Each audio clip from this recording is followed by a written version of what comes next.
आप देख रहे हैं सिटी तहलका और मैं आपके साथ वंदना कादियान। तो चलिए शुरुआत करते हैं दिन भर की मुख्य गतिविधियों के साथ। गृह मंत्री अनिल विज ने पानीपत में बिंजोल ग्रामीणों पर हुए लाठीचार्ज पर लिया संज्ञान। पानीपत पुलिस से पूरे मामले की रिपोर्ट की तलब। पानीपत पुलिस द्वारा पेश की गई रिपोर्ट से विज दिखे नाखुश। विज ने मामले की जांच करनाल एसपी को सौंपी। विज का कहना, मामले में दोषी पाए जाने वाले किसी भी व्यक्ति को नहीं जाएगा बख्शा। सिटी तहलका टीम ने रक्षाबंधन के पर्व को लेकर दुकानदारों से की खास बातचीत। महावीर कॉलोनी में एसी मैकेनिक 25 वर्षीय युवक की लाठी डंडों से पीटकर हत्या करने के मामले में थाना शहर पुलिस ने 4 आरोपियों को किया काबू। कॉलोनी वासियों ने अन्य सभी आरोपियों को गिरफ्तार करने की मांग करते हुए निकाला कैंडल मार्च। परिजनों का कहना, पुलिस द्वारा 12 नामजद व अन्य कई के खिलाफ मामला दर्ज किया गया था, लेकिन सिर्फ 4 को किया गया गिरफ्तार। थाना बापोली पुलिस ने मादक पदार्थ सहित एक युवक को दबोचा। पकड़े गए आरोपी के खिलाफ थाना भापोली में 20 एनडीपीएस एक्ट के तहत केस दर्ज कर कानूनी कार्रवाई लाई गई अमल में। पानीपत टोल प्लाजा के पास हुआ बड़ा हादसा। चावल से भरा ट्रक अनियंत्रित होकर पलटा। ट्रक चालक ने दी जानकारी, महिंद्रा पिकअप गाड़ी को बचाने के चक्कर में ट्रक हुआ है संतुलित। 19 महीने बाद भी नहीं हुआ सीनियर और डिप्टी मेयर का चुनाव। यूएलबी के अतिरिक्त निदेशक ने कहा, प्राथमिकता के आधार पर हो इलेक्शन। कमिश्नर सुनील कुमार ने कहा, जल्द की जाएगी चुनाव प्रक्रिया शुरू। जिले में सड़क निर्माण व जल निकासी की सही व्यवस्था न होने के मामले लगातार आ रहे सामने।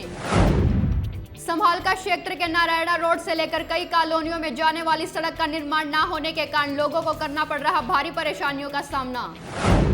जिले में महामारी का प्रकोप लगातार बढ़ता हुआ, खबरें लिखे जाने तक 79 नए मामले आए सामने। जिले में कोरोना रोगियों की कुल संख्या का आंकड़ा पहुंचा 1142 पर। एक्टिव केस की संख्या हुई 462। वहीं जिले में अब तक 14 लोगों की हो चुकी है कोरोना से मौत।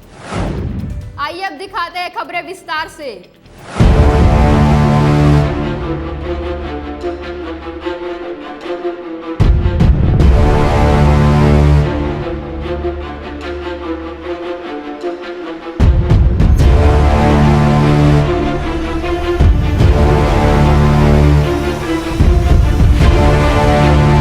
यह जो आपने तस्वीरें देखी, यह पानीपत में गत दिवस हुई घटनाक्रम की तस्वीरें हैं। दरअसल मामला भिंजोल गांव के पास 3 मासूमों की हत्या के मामले पर जहां गिरफ्तारी को लेकर परिजन सड़कों पर उतरे, तो वहीं पुलिस द्वारा एफएसएल की रिपोर्ट न आने का हवाला दिया गया। वहीं परिजनों ने गिरफ्तारी की मांग को लेकर लघु सचिवालय के सामने प्रदर्शन कर रोड को जाम कर दिया था, जिस पर पुलिस ने वाटर कैनन व लाठीचार्ज कर लोगों को वहां से खदेड़ा, जिसमें 50 व्यक्ति घायल होने का भी समाचार प्राप्त हुआ। लाठीचार्ज पूरी हरियाणा की सुर्खियां बनी, जिसको लेकर सूबे के गृह मंत्री अनिल विज ने इसमें संज्ञान लिया और पानीपत एसपी से रिपोर्ट तलब कर जांच करनाल एसपी को सौंप दी। और उन्होंने आदेश दिए हैं कि जल्द से जल्द इस पर तमाम पहलुओं पर घटनाक्रम की जाँच की जाए। क्या कुछ कहा सूबे के गृह मंत्री अनिल विज ने, हम आपको सुनाते हैं। मैंने समाचार पत्र में आज सुबह पढ़ा था, उसी वक्त मैंने एसपी पानीपत को वायरलेस मैसेज करवाया था कि 12 बजे तक मुझे सारी घटना की, जिसमें 3 बच्चों की मृत्यु हुई है और लाठीचार्ज हुआ है,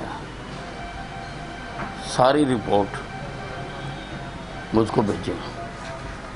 रिपोर्ट मुझको मिल गई है और मैंने एसपी करनाल को 2 दिन के अंदर इसकी गहराई से जांच करके रिपोर्ट देने को कहा है। जो दोषी होंगे सबके खिलाफ कार्रवाई करूँगा। पानीपत टोल प्लाजा के पास हुआ बड़ा हादसा। चावल से भरा ट्रक अनियंत्रित होकर पलटा। वीडियो में आप देख पा रहे हैं कि किस तरह से चावल से भरा ट्रक असंतुलित होकर पलटा हुआ है, जो कि आप साफ तौर पर देख सकते हैं। दरअसल मामला पानीपत टोल प्लाजा के पास का है, जहां चावल से भरा एक ट्रक महिंद्रा पिकअप गाड़ी को बचाने के चक्कर में असंतुलित होकर पलट गया। चावल से भरा ट्रक पानीपत से लोड होकर कांडला गुजरात की ओर जा रहा था। वहीं इस विषय पर ट्रक ड्राइवर ने जानकारी देते हुए बताया कि उनके आगे ही एक महिंद्रा पिकअप गाड़ी चल रही थी। उन्हें लगा कि वह उसके साइड से ट्रक को निकाल लेंगे, लेकिन कार चालक ने बीच में ही ब्रेक लगा दिया, जिसको बचाने के चक्कर में चावल से भरा ट्रक असंतुलित होकर साइड में जा गिरा। पानीपत से यहाँ से चावल भर के लोड होकर आ रहे थे, यहाँ पे डीजल भरवा के और यहाँ टोल पार के सर्विस रोड में ले लिया हमने।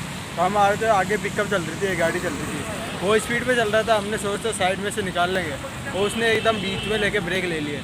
तो एकदम बड़ी गाड़ी में ब्रेक एकदम आई ही नहीं। फिर इसलिए उसको बचाने के चक्कर में ये इधर ली, तो अनबैलेंस हो गई। अनबैलेंस होने के बाद में ये साइड में जाके पलटी कर गई। वहीं ट्रक ड्राइवर ने जानकारी देते हुए बताया कि इससे करीब 3 से 4 लाख रुपए का नुकसान भी हो गया। गनीमत तो यह रही कि इस हादसे में जानमाल का कोई नुकसान नहीं हुआ, अन्यथा ट्रक पलटने से कोई और बड़ा हादसा भी पेश आ सकता था और जानमाल का भारी नुकसान भी हो सकता था। ब्यूरो रिपोर्ट, सिटी तहलका।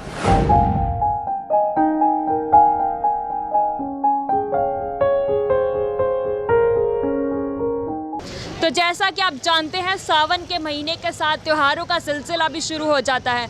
वहीं कोरोना महामारी ने इस बार त्योहारों का रंग फीका कर दिया है। तो इसी और 2 दिन बाद त्योहारी राखी का पर्व है। तो इसी वजह से हम आज पानीपत के इंसार बाज़ार में खड़े हैं। तो चलिए आपको दिखाते हैं राखी के पर्व को लेकर बाज़ारों में क्या नज़ारा है।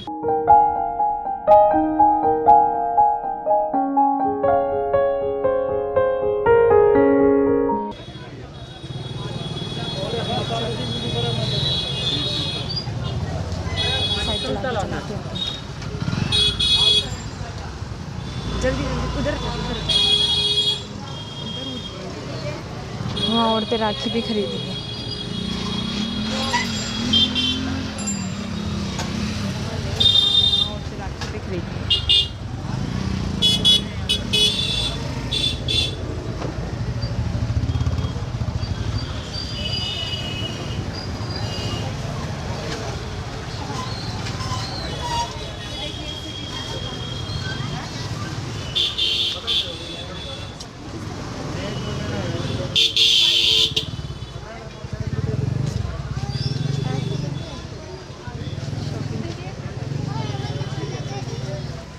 बस।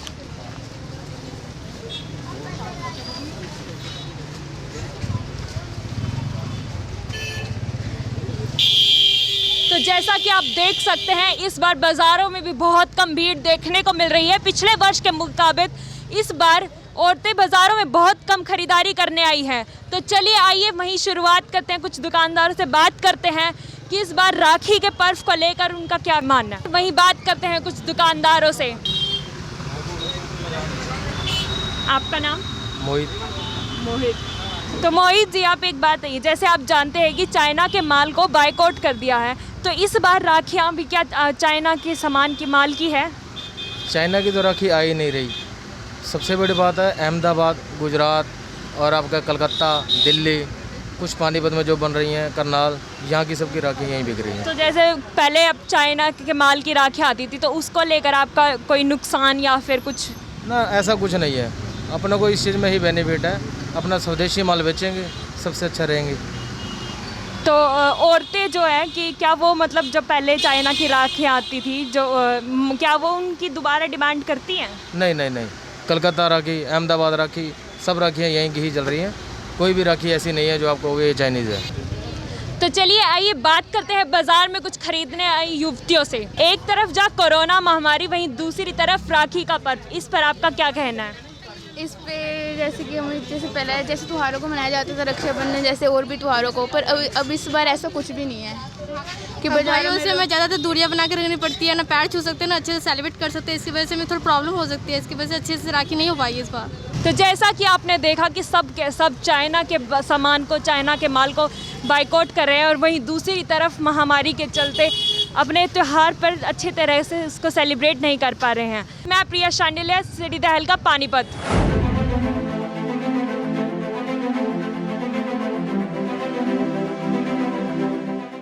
जैसा कि हम सभी जानते हैं कि इस वर्ष हर प्रकार का त्यौहार भी महामारी के चलते फीका पड़ता नजर आ रहा है। वही 2 दिन बाद रक्षाबंधन का पर्व है, जो कि इस वर्ष हम देख सकते हैं कि रक्षाबंधन के पर्व पर महिलाओं को जो हर वर्ष जो है फ्री सुविधा दी जाती थी बस की, वो भी इस वर्ष नहीं दी जा रही है। हम कुछ महिलाओं से इस पर्व पर बातचीत करेंगे कि उनकी इस पर क्या प्रतिक्रिया है, वो इस पर क्या कहना चाहती है कि सरकार द्वारा जो महामारी के चलते यह कदम उठाया गया है, क्या वह सार्थक है या फिर नहीं। तो चलिए हम कुछ महिलाओं से बातचीत करेंगे कि उनका इस विषय पर क्या कहना है। जैसे कि सरकार के द्वारा जो है इस वर्ष रक्षाबंधन के पर्व पर फ्री बस की सुविधा नहीं दी जा रही, तो उस पर आप क्या बोलना चाहेंगे, क्या कहना चाहेंगे कि सरकार द्वारा जो है कदम उठाया गया कितना सही साबित हो रहा है? अच्छा मैडम, घर पे रहें सही है, घर पे ही रहें वही सही है मैडम। तो आप का क्या कहना है इस पर कि सरकार द्वारा जो है कदम उठाया गया कितना सार्थक साबित होगा आप लोगों के लिए? बहुत अच्छा हो गया। तो आपका क्या कहना है कि आपको घर पर ही रहकर रहना चाहिए इस बीमारी के चलते? हाँ, घर पे रहना चाहिए, वही सुरक्षित है। तो चलिए अब हम इस विषय पर ड्यूटी इंस्पेक्टर सतीश पवार से बातचीत करेंगे कि उनका इस विषय पर क्या कहना है कि महिलाओं को इस वर्ष जो है फ्री बस सुविधा नहीं दी जा रही है रक्षाबंधन के पर्व पर, तो सरकार की तरफ से क्या गाइडलाइंस जारी की गई है, हम उनसे बातचीत करेंगे। जैसे कि विधिवत रूप से हर साल हरियाणा सरकार की तरफ से महिलाओं को और 12-13 साल का जो बच्चा है हमारा 18 साल तक का, वो फ्री बसेज में ट्रैवल करता था। लेकिन अब की बार सरकार की तरफ से कोई हिदायत इस प्रकार की नहीं आई है कि जिससे हमें उसको फ्री में सहूलियत मिल सके। जो हमारी बहनों को मिलता था पहले हर साल रक्षाबंधन के ऊपर, इस पवित्र त्यौहार के ऊपर जो एक फ्री ट्रैवलिंग की जो सुविधा थी, अब की बार वो कोरोना महामारी के कारण ज़्यादा सवारी ना बिठा के 30 सवारी या 35 सवारी गाड़ी के अंदर प्रवेश करके वो अपने गंतव्य तक पहुंचने का काम करेगी। इसमें सोशल डिस्टेंसिंग का भी हमें प्रयोग करना पड़ेगा, क्योंकि देश की और हमारी पूरी मानवता के लिए एक ये बहुत कोरोना जो महामारी फैली हुई है, इससे बचाव करना सभी का परम कर्तव्य बनता है। और मैं आपके चैनल के माध्यम से एक बात कहना चाहूँगा कि सभी हरियाणा के नागरिक, तमाम हिंदुस्तान के नागरिक, कि वो अपनी सोशल डिस्टेंसिंग का प्रयोग करें, मास्क लगाएं अपने मुख के ऊपर और साबुन से अपने हाथ धोते रहे, ताकि अपना परिवार और पूरा हरियाणा खुशहाल से जीता जागता रहे। सर, जैसा कि आपको क्या लगता है कि इस बार जो सरकार ने है मतलब फैसला लिया, तो उस पर महिलाओं की क्या स्थिति रहेगी? महिलाओं को कैसा लगेगा? उन्हें खुशी होगी इस चीज़ से महामारी के चलते कि यह सरकार द्वारा सही निर्णय लिया गया या फिर नहीं? इसके बारे में तो सरकार का ही दायित्व बनता है। सरकार जो भी गाइडलाइन हमें जारी करेगी, हम उसके दायित्व अमल करते हुए निभाने में सक्षम है। ये सरकार का मामला है, सरकार फ्री ट्रैवलिंग दे ना दे, ये हरियाणा सरकार का ही कर्तव्य बनता है। जैसे हमें जो आदेश प्राप्त हुए हम उसको फॉलो करते हुए आगे बढ़ने का प्रयास करेंगे। फिर भी किसी भी महिला को कोई बस के अंदर कोई तंगी या कोई किसी प्रकार की असुविधा का सामना ना करना पड़े, इससे हम तमाम कर्मचारियों की तरफ से भी धन्यवाद करता हूं कि हमारी महिलाएं जो बसों में सफ़र करेगी वो सुरक्षित और अपने सोशल डिस्टेंस का प्रयोग करते हुए अपनी बस में सफ़र करें। और मैं आज ड्यूटी इंस्पेक्टर पानीपत डिपो के होने के नाते जो महाप्रबंधक महोदय हमारे श्री बालक राम जी हैं पानीपत के, उनकी तरफ से मुझे अभी आदेश प्राप्त हुए हैं कि सभी कर्मचारियों को ड्यूटी लगाएं, ताकि किसी भी यात्री को कोई असुविधा का सामना ना करना पड़े। और सर, जैसे कि हरियाणा रोडवेज बसों की संख्या के विषय में आप क्या बताना चाहेंगे कि संख्या बढ़ाई गई है उसके बाद या फिर कुछ नहीं? अगर यात्री बढ़ते हैं तो हम उसी के अनुरूप बसेज को बढ़ाने का काम करेंगे। अगर कम मात्रा में सवारी निकलती है, पैसेंजर निकलता है बाहर, तो उसके अनुरूप हम गाड़ी चलाएंगे। अगर ज़्यादा मात्रा में पैसेंजर आएगा तो हम प्रत्येक यात्री को उसके गंतव्य पहुँचाने के लिए सक्षम हैं, सक्षम थे और सक्षम रहेंगे। Thank you sir. सहयोगी प्रिया शांडिल्य के साथ मैं वंदना कादियान, सिटी तहलका पानीपत। ਇਹਨਾਂ ਨੇ ਰਾੜਾ ਮਾਰ ਕੇ ਮੇਰੇ ਵੀਰੇ ਨੂੰ ਖਤਮ ਕਰ ਦਿੱਤਾ ਹੈ। ਸਾਨੂੰ ਇਨਸਾਫ ਚਾਹੀਦਾ ਹੈ। ਗੁੱਗਾ ਤੇ ਦੀਪਕ ਉਹ ਫੜੇ ਜਾਣੇ ਚਾਹੀਦੇ ਨੇ, ਉਹਨਾਂ ਨੂੰ ਵੱਧ ਤੋਂ ਵੱਧ ਸਜ਼ਾ ਮਿਲਣੀ ਚਾਹੀਦੀ ਹੈ। पानीपत की महावीर कॉलोनी में एसी मैकेनिक 25 वर्षीय मनप्रीत के गत दिनों लाठी डंडों से पीट कर हत्या करने के मामले में थाना शहर पुलिस ने 4 आरोपियों को गिरफ्तार कर लिया है। गहनता से पूछताछ करने व वारदात में प्रयोग लाठी डंडे बरामद करने के लिए चारों को न्यायालय में पेश कर 3 दिन के पुलिस रिमांड पर लिया गया। वहीं दूसरी ओर कॉलोनी वासियों ने एसी मैकेनिक मनप्रीत की हत्या के सभी दोषियों को गिरफ्तार करने की मांग करते हुए कैंडल मार्च निकाला और मृतक मनप्रीत की बहनों ने भी दोषियों के खिलाफ रोष जताते हुए पुलिस प्रशासन से मांग की कि अन्य सभी दोषियों की भी गिरफ्तारी की जाए और उन्हें फांसी की सजा दी जाए ताकि उन्हें चैन की सांस मिल सके। ਬਿਲਕੁਲ ਭੋਲਾ ਸੀ ਕਿ ਐਵੇਂ ਦੀ ਕੋਈ ਗੱਲਬਾਤ ਨਹੀਂ ਸੀ। ਛੋਟੀ ਜੀ ਗੱਲ ਨੂੰ ਲੈ ਕੇ ਲੜਾਈ ਝਗੜਾ ਹੋ ਗਿਆ, ਉਹ ਭੱਜਿਆ। ਇਹਨਾਂ ਨੇ ਰਾੜਾ ਮਾਰ ਕੇ ਮੇਰੇ ਵੀਰੇ ਨੂੰ ਖਤਮ ਕਰ ਦਿੱਤਾ ਹੈ। ਸਾਨੂੰ ਇਨਸਾਫ ਚਾਹੀਦਾ ਹੈ। ਗੁੱਗਾ ਤੇ ਦੀਪਕ ਉਹ ਫੜੇ ਜਾਣੇ ਚਾਹੀਦੇ ਨੇ, ਉਹਨਾਂ ਨੂੰ ਵੱਧ ਤੋਂ ਵੱਧ ਸਜ਼ਾ ਮਿਲਣੀ ਚਾਹੀਦੀ ਹੈ। ਅਸੀਂ ਇਹੋ ਹੀ ਇਨਸਾਫ ਮੰਗਣਾ ਚਾਹੁੰਦੇ ਹਾਂ, ਸਾਡਾ ਇਨਸਾਫ ਹੋਣਾ ਚਾਹੀਦਾ ਹੈ। वहीं उन्होंने बताया कि पुलिस द्वारा 12 नामजद व अन्य कई आरोपियों के खिलाफ मामला दर्ज कर धरपकड़ शुरू कर दी थी, लेकिन सिर्फ 4 आरोपियों को ही गिरफ्तार किया गया, जिसके चलते कॉलोनी वासियों में रोष पैदा हो गया और उन्होंने कैंडल मार्च निकालकर प्रशासन से अन्य सभी आरोपियों को गिरफ्तार करने की मांग की। ब्यूरो रिपोर्ट, सिटी तहलका। आज के इस बुलेटिन में बस इतना ही। अगले बुलेटिन में फिर मिलेंगे कुछ और नई खबरों के साथ। तब तक के लिए देखते रहिए सिटी तहलका सच के साथ। नमस्कार।